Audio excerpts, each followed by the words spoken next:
complex things, right? If everybody's wearing Air Force Ones, you don't want to be the kid pulling up with the Currys. Like you want the, you know what I'm saying? You want the forces like everybody, because social acceptance is a big thing. And so like your sexuality is such a big part of that, because everybody has a boyfriend, everybody has you know the a Valentine or this or that, and then you pull up with the shorty, they're like, what's this about? You know what I mean? Like that's not like nobody's doing that. So like, what are you doing? You know, meanwhile there's other people struggling with the same thing, but because of the culture that we grow up in and you know what we're taught, it's just like, yeah, I'll deal with this later. Yeah. What's up, everybody, and welcome to the Queerly Blax Show. I'm your host, Ashley, and I'm so happy you came by. The Queerly Blax Show aims to normalize the everyday existence of Black LGBTQIA+ individuals through an interview-style series with regular folks like you and me. So every week, a new guest shares their story and unique perspective on their existence as an LGBTQIA+ individual. Thank you for tuning in, and make sure you subscribe, download, set your reminders to the podcast so you never miss an episode. Enjoy the show. Welcome back to another episode of the Queerly Blax Show. I'm your host, Ashley. I'm joined today with a special guest. We got Justice in the building, goes by Defining Justice on all platforms. Justice, tell the people about yourself. How's it going? My name is Justice. I go by Defining Justice literally on all platforms, like Ashley said. I'm a spoken word poet, activist, and songwriter. Super excited to be on this platform, of course, talking to queer folks. And I'm excited to get the conversation going. Yes, indeed, man. Well, you know how we do over here, man. We got to get started from the beginning. Let's do it. When was the first time you knew you liked them ladies? That's a great question. It is a question that is so funny to answer. I would say, you know, I knew that I like ladies probably the same time around anyone. Any average person knew they like the opposite sex, right? So I think for me, it was definitely once I understood what crush is, what it looked like, what that entailed from a feeling aspect, I knew that, oh shoot, you know what I mean? I like women. But in terms of accepting them, that was a process for me. So I would say around, around third grade for me is where I pinpoint the moment where I'm like, this is a crush. I know this. And I think one of your classmates. It wasn't a classmate. Actually, funny enough, it was a church. It was a church. Oh. So I was a church. Actually, she didn't even go to my church. She was visiting with her friend who went to my church, and they were older. So I was like in elementary school, they were in middle school, and I just knew, I'm like, there's something about this girl. I'm feeling away about it, and I'm like, this is what that is. You was crushing on a guest at the church. Yo, exactly. It was like, you know, all the visitors, if you can stand up, introduce yourself. You was like, oh, that's the one. You know, that's what they do in those old Baptist that visitor. Man. If you visited, you gotta stand up. Say where you from. So my gay self back then, of course, you know what that looks like in a church aspect. And I grew up heavily religious, so I was really confused at that, right? So it's like I knew what it was, but I was told so many different ways that this is not that. And especially my first impression being at church, it's like, this is going to be a challenge. This is a wrong place, wrong time. Wrong place, wrong time, indeed. Like the definition of that. So that was the moment that I knew. Nice. So that's third grade. Did you ever date guys? I did. I actually dated guys. Way into my adulthood. I wouldn't say way into my adulthood. Like, right, I'm only 27. So I would say I dated guys up until probably like my senior year of college. So that was like 2021. So, but again, for me, I had to have acceptance first. And especially because I grew up Christian, was super active in my faith. So it definitely prolonged the process. So I definitely forced myself to date men in hopes that it would eventually go away. And that lasted to college. Yeah, absolutely. Yeah. So that all that time, you what was like your mindset kind of through that process? Obviously trying to hope that it would change, but as you're going through this process, I'm sure like you're probably crushing on girls. Like there's girls that you're seeing like, oh man, I'm really attracted to her, but because of your faith, obviously you can't, like, you feel like you can't live into it. But like, what was the process for you in your mind? Great question. Yeah. So, okay, I'm gonna be really vulnerable and super transparent. In elementary school, I remember this specifically like that. I went to add another layer to this. I went to a Christian private school where it was a rumor that if you got pregnant, you know what I mean, caught doing drugs, which is obvious, or caught being gay, that you can get kicked out of the school. And I was big into school. Like I had to have my grades on point. My family was big on that. So I was like, okay. So I remember essentially praying that it would go away when I was a kid. Like, I don't want to go to hell. Like, hell was a fear thing, right? Like, church was almost weird in the sense that they use that fear tactic to get you to comply. So for me, it was like, I don't want to go to hell. It sounds like a terrible place. I can suck it up and let me just pray. I would be crying, praying, like, okay, it has to go away. I think that mindset of praying it will go away shifted in high school. I had moved to Texas, and for some reason, I'm from Kansas City, Missouri. So shout out to KCMO, the Midwest. When I moved to Texas for like a year with my dad in high school, it just seemed so much more advanced. So it was a lot more women specifically identifying as bisexual. And I don't know if Nicki Minaj had to do with the wave of like everybody was flaunting it. I don't know. I feel like Nicki had like that time period where she was on her rise and she was kind of playing with the bisexual piece. Girls at school started talking about it. So for me, then I was super awkward because I'm like, okay, I'm not praying that it goes away. So I feel like it's not going to go away. But I do have hope that I might find a guy that I actually vibe with and might like want to be with. But I like flirting with women. So I was this awkward girl that was like flirting with my crushes without explicitly saying that I liked it. I probably came out to one person in high school. Not probably, I did. One person sophomore year of high school in Texas, and it just kept after that. It's kept it under wraps, and then my whole awkwardness of like flirting, playing the friend role, still hoping that okay, if it won't go away, maybe I'll find a guy that I like, good enough. So that was my process. I think college was a time where towards the latter, and I'm like, I'm successful. This ain't going away. This is who I am. Let me walk in that authentically. Yeah. So that was my process. Yeah. No, that makes sense. I mean, and then like obviously like flirting with girls kind of gave you like a little bit of the like it kind of helped like release a little bit of the energy. You know what I mean? Yeah, the energy was So definitely it's like there. help release a little bit of the energy. A little bit. But do you feel like becoming independent of like your parents and like your parental sources essentially gave you like a little bit more strength to be able to just be yourself? Yeah, absolutely. And that's like my biggest regret is that I leaned on my independency, where I should have leaned on my radical acceptance of myself. Acceptance of who I was, no matter the consequences. I feared the consequence, right? I feared the perception because along with that, I was like very decorated. Like I'm like, okay, I've got good grades. I beat all odds of like my family dynamics to like make it to college, and I'm a leader on campus and all this. And will that change if I came out as a lesbian woman? Not only a lesbian woman, but a masculine presenting. Because I was always tomboy. I got the girliest in college. And so I'm like, I do want to, identify as a masculine lesbian woman. Well, how is it going to change the church's perception, campus's perception, my mentor's perception of me? I do want to, I was closer to home. So that dependency on like the acceptance of my family was very important to me. And I wish that wasn't the case, man. I wish it wasn't the case. But it was. Yeah. It was. Yeah. But it's a lot of people's journey because it's like you're not really going like it's too much to unwind. Like it's way too much to try to figure out, right? Like you're like, all right, so I gotta go to school. Yeah. I gotta get good grades. I gotta get out the hood. So I gotta go to college. I gotta still have a decent career. I gotta be social. And I can't go to hell. Oh, like what? Like, bruh, you know what I'm saying? Like, commit me now. Just commit me to the nearest psychiatric hospital because trying to unwind all that is crazy. Like, and then to think about like, even with the best of parents, like the parents that you feel like, all right, man, my parents not gonna trip on this. You still be like, but you know what? It's that 1% chance that they might go ape on me. And I can't handle that right now. Like I gotta just stay focused and put my head down, and so that journey is just like, it's just crazy, like unless you're like, sometimes people be like, man, I got outed, but like, I'm so glad I got outed because I was so sick of dealing with that.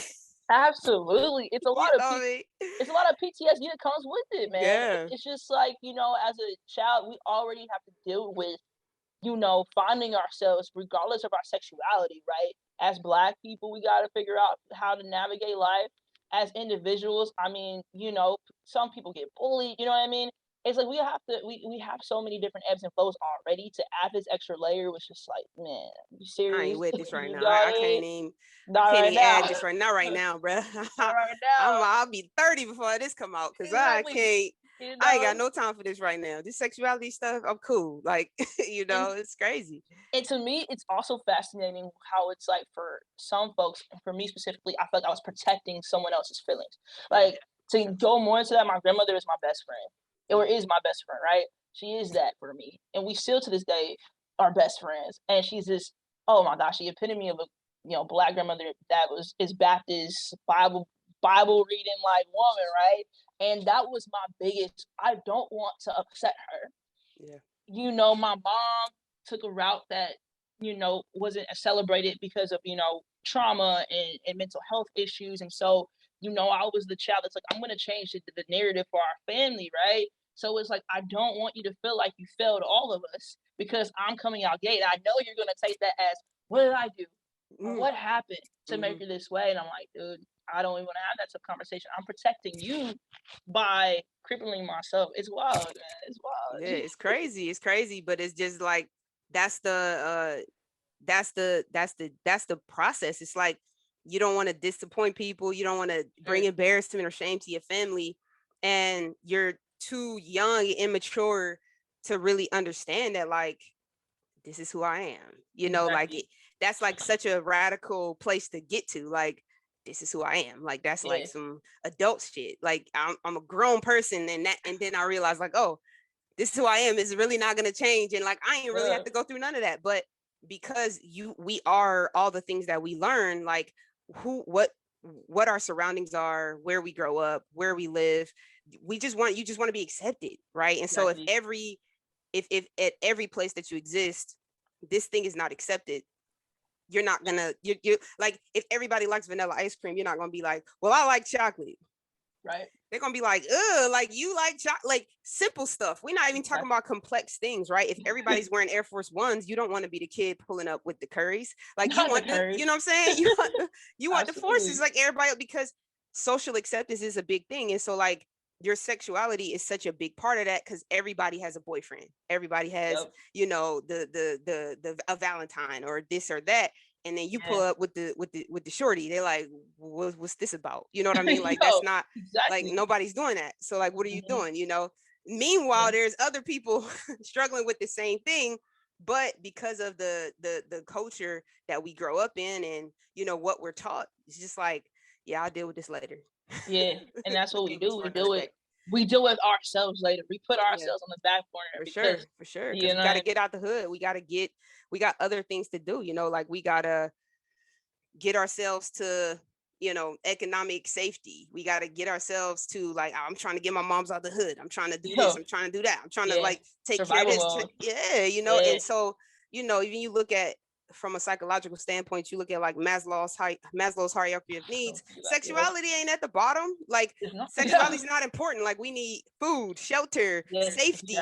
Like, you don't even get to like emotional stuff till you get to the top. Like, so we like 30 before we really like reach a full maturation of like our sexuality. So it makes perfect sense why like people would be like, oh, like, you came out so late, like, but everybody already knew. Well, did I know that I could do that and like live authentically in that though? That's like a whole different space, so absolutely, it's crazy.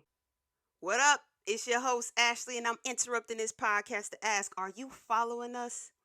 Have you downloaded the podcast? Are you subscribed to us on YouTube? If you're not already, go ahead and subscribe to the YouTube channel. Follow us on all platforms, Queerly Black. I'm going to let y'all get back to the show. Peace. It's crazy. It's a wild journey. You bring up a good point in that, especially for Black folks, Black queer folk, right? I think our journey obviously is unique to anyone else's because of, systemic racism, because of kind of the trajectory of our nation when it comes to Black and brown folks. So we still got to figure out that bottom pyramid. And for the longest time, I'm still advocating for, hey, I just need my basic needs as a black woman, right? Yeah. I can't even touch sexuality and add that layer on. We're not even there. It's interesting. Very interesting. We're not even there. We still over here like we going through COVID, you know, and I just mean as Black people, like we going through COVID and people like, yeah, like when my stimulus gonna hit. You talking about, you know, a couple $100, but this is like difference between, you know, survival and being put out your house. Exactly. You know, you think these people worrying about sexuality? Like we not, that's not the focus. We got to pray because this, you know, these lights gonna be cut off. That gay stuff got to wait till tomorrow. You know, like wait. That's, we ain't got time for that right now, you know? And it's unfortunate because it just highlights so many more things about us as a culture. And I think even more so why, like for this platform in particular, I wanted to focus on Black people, right? Because there's obviously other people that are gay and the other stories to tell, but I think the journey as a Black gay person is very different. Like it's very, very complex. There's so much to unwind because of not wanting to disappoint people, because of coming out of slavery and church and God and hymns being what got us through that. So then we carry that through everything else, career, through survival, through mom's got to feed all the kids and praying that, you know, God is the thing that got her through all of that. Yeah. But who I am goes against the thing that you know what I'm saying? That it goes against the very thing that's gotten her through every part of her life. So now who am I to come with my sexuality and be like, hey, I know that you read that Bible and I know that that Bible got us through everything, but check this out. This part of me goes against everything that has gotten you through every part of your life, right? And then because we're so radical as millennials, the lack of patience to allow them to go through the process of like, whoa, this is my child, but what, you know what I'm saying? Like, this is my child, but like, what you talking about? What are you, you know, and then to your point earlier about the disappointment, like, okay, now what did I do? I felt like I prayed for her, I fed her, I sent her to school, made sure her uniform was clean. We you know, like took her to church, choir rehearsal.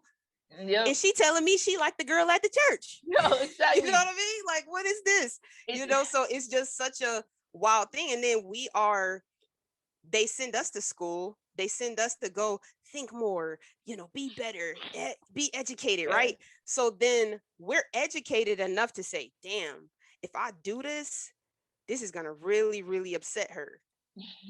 So then we take on all of the emotion and all of the struggle that's gonna have to be revealed anyway because we are gay. It's gonna. But we take on that whole battle for them, for our parents, for our grandparents, for all these people, and then become 30 and be like, well, you know what, or 20 or whatever, and be like, you know what, forget it. That's who I am. You know, so it's just such a loaded thing as a Black person to go through. Loaded. You know what I mean? So, or as a minority, period, because I think there are a lot of other races who go through similar, some even more difficult situations. Some get killed, some just have like really unsafe situations, but it's really, really challenging. So to your that's point, my soapbox for the day. no, to your point too, you talked about something about the patience piece, you know, and I'm learning how to have a perfect balance of grace given. I get the history. I get what shaped you and what brought you through. Faith was a part. Faith brought me through. But also balancing grace with urgency, meaning now you sit me off to your point to learn more, to educate myself, to have access to resources, access to information that you were deprived of given the circumstances of our country as it relates to Black people and every other minority. But now I need you to catch up. And we need to do some unlearning together and to be real honest and vulnerable with each other. But at the same time, I gotta extend grace, meaning I'm shifting your whole way of life. Like you're like I'm unraveling it, and it's causing you to be frantic and defensive. And no, now you're shutting me down. Now here comes the hate. So how it is like the goal is that balance, right? The balance of understanding and pushing at the same time. Like that's and knowing how to. It's a good balance, you know. I think even my wife and I dealt with the same thing in our families, right? Where like we push only when we have to, you know, like we push at those critical points, like, you know, when we're going to be in the same space, or we bought a house and you guys are going to come to our home and you have to respect both people, you know, or, you know, we're going to get married, or we're going to have a baby. We're going to like all these critical milestones, right? Where like, okay, now I have to push you because there's this situation where there has to be respect. And regardless of how you feel, if you don't have respect, then you're not going to be able to exist in this space. It's kind of like what it comes down to. You know what I mean? Is that I don't want my person to be in this environment, or myself to be in this environment and feel like I got to babysit you because you might come off and say something crazy or do something wild. And I'm like, all right, so now, you know, now it's to a point where we almost can't exist in the same space because you don't know how to act. Yeah. You know what I mean? Like it gets wild, you know, so it's a crazy situation. Take some courage, man. You know what I mean? We're packing a lot right now. You know what I mean? But I definitely wanted to talk about so you are in a Divine Nine organization. You're a Delta. Yes. And I want you to talk about you mentioned also that you became the most girly in college. Yeah. And so I'm curious if there's a correlation between the two. Yeah, you didn't think I'll pick that up. You're so good. I went so that obviously. So let me share this that I went to Howard. Okay. So, you know, I know what's up.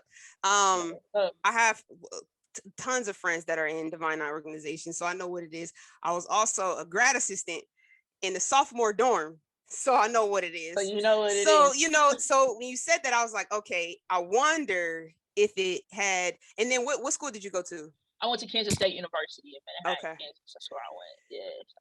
Yeah, because I have a friend that's one of my really really good friends. She's a Delta as well, but she's actually, her episode is on here too, and cool.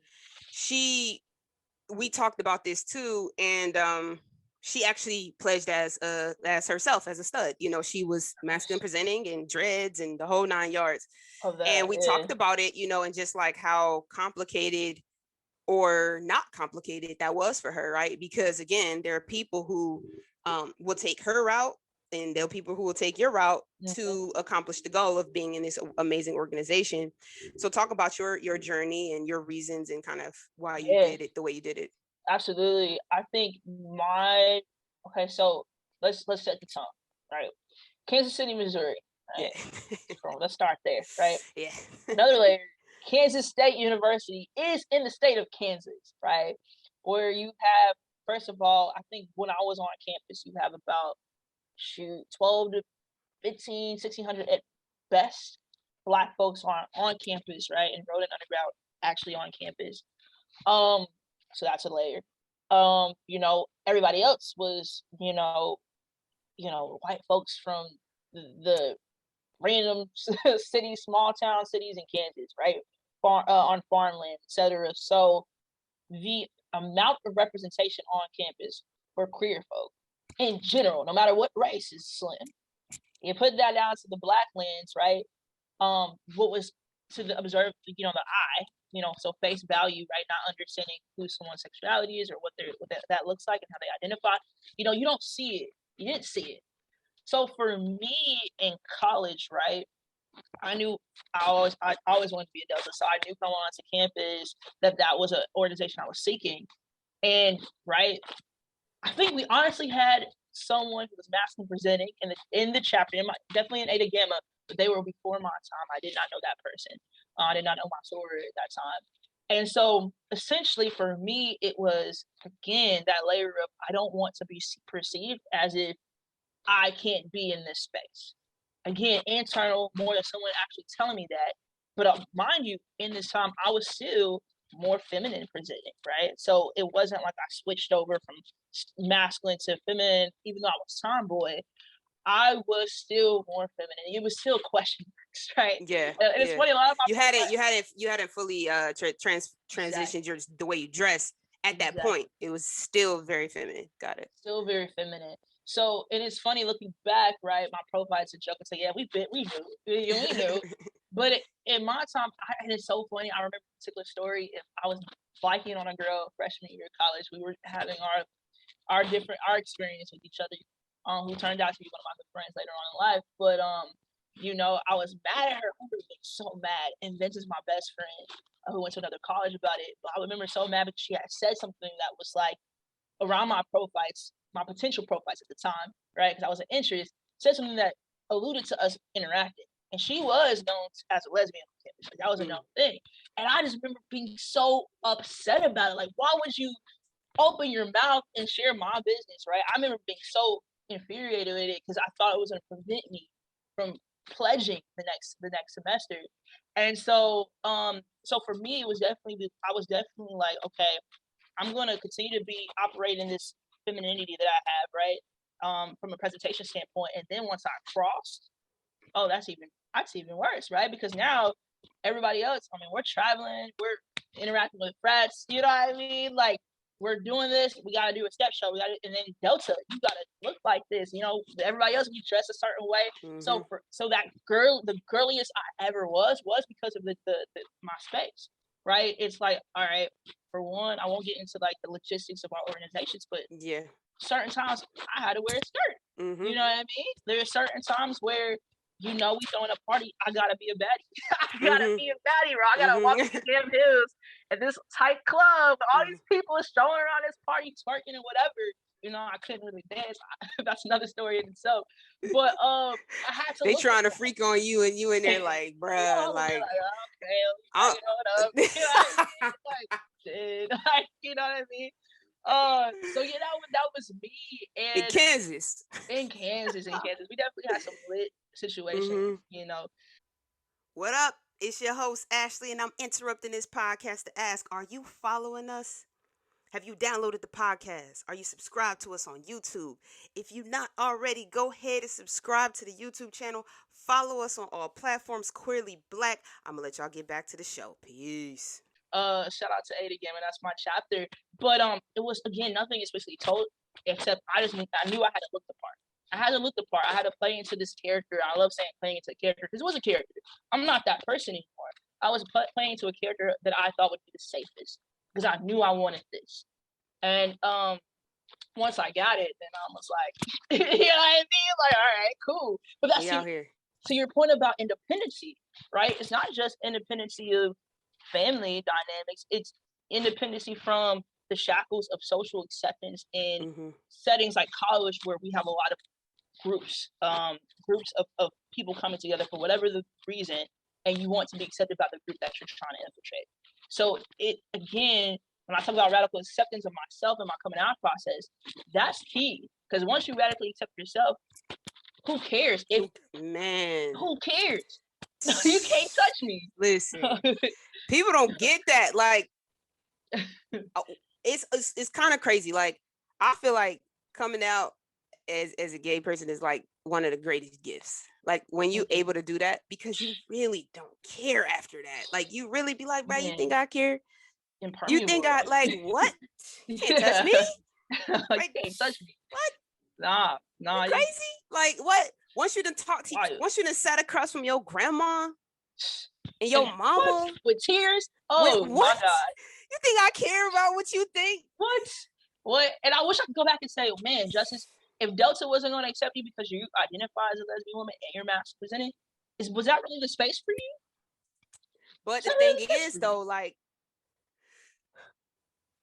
it's hard because of all of the principles, right? Like the morals that come along with being in that organization. Absolutely. Like, so is this all that I have to do to be a part of this, right? Like, for some people, what you did is like, nah, like, I could never do that. Like, I could never, like, put on a skirt. I could never, like, put on, you know what I'm saying? And then for some, it's like, this is what I got. This is the level of assimilation. All right, cool. I can do that. Absolutely. Because some people have to go and marry a man, have children, live in a heteronormative fashion because they're afraid of what's on the other side. So, like, it's like, okay, is this all I gotta do? This is all I gotta do. You know what I mean? Yeah. But just to keep to stay on the topic of your fashion. So when did you start to move through and kind of come into your own as far as like how you dressed? Yeah, that's a great question, because that actually took place after college. So I'm a late bloomer, and that came with its own set of nuances in just dating and stuff. But specifically, I would say my first year, so out of college, I moved to the East Coast. I moved to central Pennsylvania, about an hour from Philly, an hour away from New York City. And that's when I, again, the detachment from home, the detachment from people who knew me, I was able to say, okay, I have a clean slate with my identity. Now, here comes the extra layer that now that I'm out of college, is navigating this corporate space. Because I'm in corporate America. So, again, I think the process was, I was starting to go through the same questions in my head. What happens when I do this, when I do that, etc. Because I don't think companies, especially my organization, we weren't at the space of being radical about conversations that we were having. Yeah. So it was still this question mark where I was very much so summer 2017 or 2016. That's when summer 2016. Very like, okay, let me get my game up. Let me work on my swag a little bit when it comes to my masculine presenting, personality persona. Let me find who I am in this new world, if you will. But at the same time, I was still playing it cool at work, right? Mm-hmm. So I remember, if you look at my page and see old pictures, I'm like Tiana Taylor. I'm like a Tiana Taylor, right? I'm like dressed up in like dude's clothes, but then I have like lipstick on and like my nails done. And then the nuance of when dating, when a girl used that against me and leveraged that against me when she was upset at me, I'm like, dang, like you were a part of my community and now I'm not masculine enough for you, right? But also, I feel like I'm not masculine enough for myself, right? And then I'm not feminine enough for the spaces that I want to be a part of. And so it took me a while. I would say by the second year out of college, I was completely transitioned. But that first year out, I was still playing the fence a bit. So outside of work, I was operating in it. At work, I'm like, okay, let me be.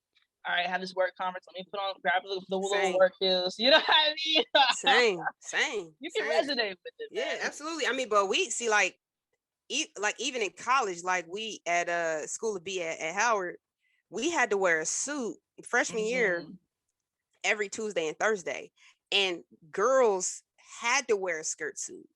Oh, like it was like old school. Yeah, like they used to call us a coat. Like on campus, they used to call us a coat. But like we was indoctrinated into the business world of like, when you go to work, you got to look a certain way, regardless of how other people was looking. And this was like, this is, 10, 14, 15 years ago, where jeans was becoming a thing, like casual Fridays. And it was like, nah, we can't do that. Like we can't. Because at school, like from very, very early, like we freshmen, and they like, yeah, no, you can't wear that. Oh, that's not, So then like getting into workforce and being like, oh, like it's okay. Like, okay, we can like do a polo shirt with some jeans. Like we ain't got to do a full, you know what I'm saying? So many the full layers. Suit, you know what I mean? Like we can like shift this a little bit, but like I mean I totally get it. Like the corporate thing is like a whole nother layer. And let's add like, sorry, real fast. No, you're fine. The Black piece to it, right? Because we watch our parents or grandparents assimilate for survival. I have to go to work after my mouth closed. I gotta actually work twice as hard, right, to get half of what they have. So you better suck it up and you get your paycheck. That obviously, that theology gets passed down. So here we are. Okay, we're kind of accepting ourselves outside of work, but with corporate, I need this check. I need to get to the bag. Yeah. So going back to just like, is this all I gotta do? Is this all I gotta do? Skirt it is. Feel me? Like, let's get it. Because this check, code switch on. These lights gotta get, you know what I mean? These lights gotta stay on. Rent gotta be paid, So and I got to buy these Jordans for when I'm not in here. So I got to put on this skirt and go to work. You know what I mean? And I see a collection in the background. Hey man, slowing down a little bit. We got a little one on the way, so I gotta, gotta chill a little bit. That's beautiful. But it's just, So you are a poet. Yes. How did you get started with that? And kind of like what's been, your journey and kind of like your end goal, if you have one, with your poetry. Yeah. Definitely want to share that. So poetry has been an evolution within itself for me. I think it's funny. I could probably mirror the timeline of my transition with poetry, with my transition into my sexuality and how I present myself. But that might be a poem. Yeah, one day, if I can mirror that. But I started writing, I would probably say around I got my first diary when I was 6. And so, I went through a lot with my family, and I was really, as a kid, I was questioning a lot, and I was very, very angry. And so I turned to just my aunt gave me a diary. My great aunt, I would write in it, and eventually I would start to rhyme out of nowhere. Like, I don't know how it came over me. I'm like, it could have been, rap playing an influence on that's my mother. She had me very young. She was 15 and she had me very young mom blasting, all the, hip hop, basically any hip hop that was out in the 90s, she was blasting it. So, maybe that's where I started to rhyme, but I just out of nowhere started to rhyme. And eventually I started to take that, and growing up in the church, you get told, come on, baby, come down and speak. What did you learn? And so I realized that I had a gift of speaking as well. And so, I would say around middle school, I would tie in the things that I write with my speaking capability, and I would read these poems in front of the church. And that was it was between basketball and writing. And I flirted with basketball. I was terrible at the cadence. So poetry is my thing. Let me just read. Mm-hmm. You know what I mean? Speak to it. I would say early high school. I got exposed, or early high school, late middle school, I got exposed to Def Jam poetry. I don't know, I know you probably know, you're very familiar. And I was like, man, like they kind of do what I'm doing, but they're doing it way cooler than I am. So I would just study, everybody that touched that stage that Most Def had on there. I would study the way they said things, the way they memorized it, how their facial expressions, their body language, and I started to do more of that in high school, especially when I quit basketball for reasons that I was super upset about. With my at home life, it wasn't set up to go to practices and all this stuff and support it. So I quit. But poetry was a thing where I could do that no matter where I'm at. So I just gravitated to that. I studied it, and I started performing more and more. Did my first slam competition in high school. Senior year of high school is when I did my first slam. My slam competition. And so from there, I just critiqued, and evolved into the poet that I am now, spoken word artist. That was the timeline of how I got into writing and how it evolved. I think another thing that I would say with that is also the transitions of things that I would write about, right? So growing up, obviously in the church was very faith-based, a lot of faith-based poems. High school, middle school was more of like I'm learning about things that affect Black folk, in a way that wasn't radical yet. In a way, there was very Martin Luther King, prior to the 1960s, right before the first version of Martin Luther King that we got. It was very much so overcoming. This is what we're going through, overcoming. College is shifted to this radical blackness of like, Malcolm X, later in life, Dr. King. NWA, F the police. yeah, absolutely. The activist in me started to get angry, right? Because the timing aligned with Michael Brown shooting. And so that was my passion. As you can tell, I do not talk about sexuality and love. I could not fuse the two just yet. In my love poems, it was very so funny. I'm thinking back to my early love poems. Very high level. I wasn't specifically saying pronouns. I was keeping it very broad, open to interpretation, playing it safe. I didn't start writing about my sexuality, get this, probably until 2019. So not that long ago. So that process of radical acceptance of how does my work reflect who I am, right? So I say that specifically because as an artist, a queer artist, I think it's really important for us and creatively, as you're doing, to tell the stories of our experiences. And I didn't tap into that about 2019.